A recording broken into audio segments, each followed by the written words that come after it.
In today's gospel, Jesus tells the parable of the talents. He ends the parable with a sobering and somewhat ominous statement.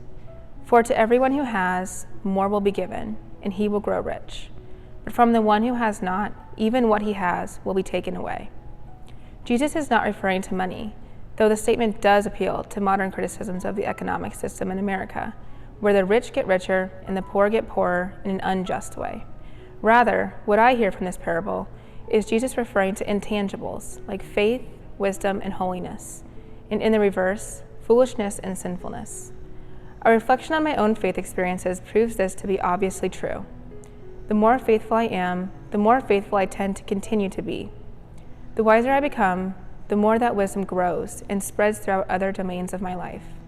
The more holy I am in my thought and action, the easier it becomes to let that holiness overtake areas of impurity.